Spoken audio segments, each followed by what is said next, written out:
Olá, sou eu, Luiz Faxinã, por aqui mais uma vez para falar de orixá de forma bem simples. Estamos de volta. Solta a vinheta aí, João. Gente, tem um tempão que eu não gravo vídeo, sabe? É uma série de ocorrências, né?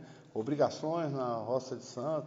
Estive meio adoentado, essas coisas todas, e tive que parar um período para poder realmente botar as coisas da saúde ali em dia. Mas estamos aqui novamente para falar sempre de orixá e de uma maneira que a gente consiga entender isso com claridade, né? Que as coisas sejam ali muito simples nesse entendimento. Até o meu propósito, na realidade, é sempre trazer orixá para a vida das pessoas com muita harmonia, muita tranquilidade, sem essas loucuras, sem os mitos já são difíceis de entendimento e ainda complicam mais ainda, né, quando transmitem a história de orixá, e há uma confusão muito doida na cabeça das pessoas. Só eu sei que eu estou 40 anos, né, no caminho orixá, e não é fácil escutar algumas coisas que a gente, praticamente todo dia, elas se repetem. Então, nesse trabalho eu procuro falar de orixá de forma bem simples. Nesse primeiro momento estamos falando de Odu, e fizemos ali uma sequência, né, de Odu primordial, né, falamos de jogo de búzios, a interação, né, com esse oráculo tão importante na religião dos orixás. E com o início, né, desse novo trabalho, onde a gente vai publicar esses novos vídeos, eu quero continuar falando de Odu, né, falar agora dos obstáculos, né. Algumas pessoas, quando falam comigo ali, escrevem ali no YouTube, né, ou me mandam um e-mail, ou me ligam, escrevem no WhatsApp, é sempre muita confusão, né, de entendimento, porque a leitura do oráculo é pesada mesmo, sabe? Ela é difícil ali, né, porque a gente tem que corrigir erros na vida, a gente tem que tá se olhando, né? Uma coisa, olhar para si mesmo no espelho e falar, pô, onde eu estou errando? E isso é que vai, nesse entendimento, tanto ali pesado, né, dessa leitura dos Odus, mas é onde a gente começa a enxergar os nossos defeitos e devagarzinho a gente consegue se organizar. E aí, também, com relação ao oráculo, as pessoas me questionam muito sobre positivo e negativo. Como é que eu faço para ficar positivo? Que ebó que eu faço? Como é que é isso? E a receita é muito simples. Muda, sabe? Provoque uma mudança importante na sua vida. Sabe? Não é ebó que transforma Odu de positivo para negativo, nem de negativo para positivo. Odu é uma decisão, sabe? É aquilo que devemos mudar na nossa vida, porque quem está positivo e negativo somos nós mesmos. Odu, como eu sempre digo, é uma linha reta, então você tem que seguir os teus passos aí, né? Construir o teu caminho. E as confusões vão se formando porque as informações são muito enlouquecidas. E aí tem gente falando tanta coisa de Odu, muita gente, a maioria fala coisas sérias, né, a respeito, mas tem uma pequena minoria que vai ali provocando danos, né, na compreensão, na hora que jogam para alguém, sabe, na hora que eles, nesse diálogo, sabe, a confusão é sempre um espírito que ataca, ou fizeram uma macumba para você. Essas coisas existem?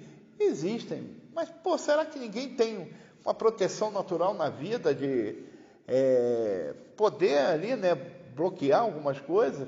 Ou está tão receptível dessa maneira a ponto de tantas bobagens que eu vejo por aí falando, daquilo te atacar, sabe? Então, a maioria das vezes, a construção do nosso caminho é que nos provoca dano. Então, Odu é a correção da coisa, é voltar para a linha reta que você tem que seguir, e aí toda essa fantasia criada em torno de Odu deixa de existir. Você vai compreender realmente como você quer tocar a sua vida. Então, quando se vai jogar búzios, é porque as coisas estão muito difíceis. E o Odu não tem outra palavra, um demonstrativo ali de coisas boas. Tem que se acertar essa história na vida da gente. Então eu vou continuar falando de Odu, falar dos Odus de obstáculo, né, que eu, naquela ordem era Odu primordial e Odu de obstáculo, inclusive eu passo lá como calcular o Odu de obstáculo, e a partir desse momento, desse primeiro vídeo que eu estou aqui tentando trocar uma ideia para a gente reabilitar nossa força aqui junto a vocês, né, de estar ali interagindo, trocando essas ideias, eu vou começar com esses Odus dos obstáculos. Assim que eu encerrar, porque leva um tempo, assim que eu terminar essa playlist, ou alguma coisa nesse sentido, que eu ainda não sei falar nada com relação ao YouTube, como é que funciona essas coisas, mas assim, terminar essa série de Odu de obstáculos, eu vou começar a falar de orixá, mas desconstruindo alguns mitos, mas não destruindo nada, é só uma desconstrução para a gente entender o orixá a partir da nossa vida mesmo, né? Como o orixá está presente todos os dias, de que forma eu caminho, o orixá pode assim, realmente nos abençoar, de que forma eu posso estar me comunicando, falando, como é que isso acontece, né?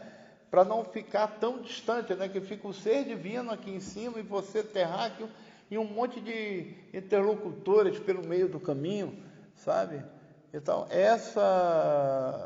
esses próximos vídeos que vamos falar de orixá, é justamente nessa desconstrução, para que o orixá fique bem claro para as pessoas, como é que elas se aproximam dessa condição tão importante que é o orixá, né? E o orixá é uma condição na vida da gente mesmo, porque são todos os elementos sagrados, né? Terra, fogo, ar e água, e todos os ancestrais que conseguiram assim assimilar a força da natureza e contribuir com isso de forma muito importante, com contribuições realmente ricas para a humanidade. Então o orixá é aquele ancestral que captou essa força da natureza e transformou em benefícios para a humanidade. E é isso que nós vamos tratar na série quando começarmos a falar de orixá. Também vou voltar para falar dos filhos desses orixás, né? Já falamos de Oxalá, já falamos dos filhos de Exu, de Oxum, de Iemanjá, e vamos continuar também nessa série. Eu estava aqui com muita saudade, estava conversando com o João a respeito disso, paramos muito tempo esses vídeos por aquilo que eu já expliquei aqui no início, mas estamos de volta, nós estamos juntos. Axé.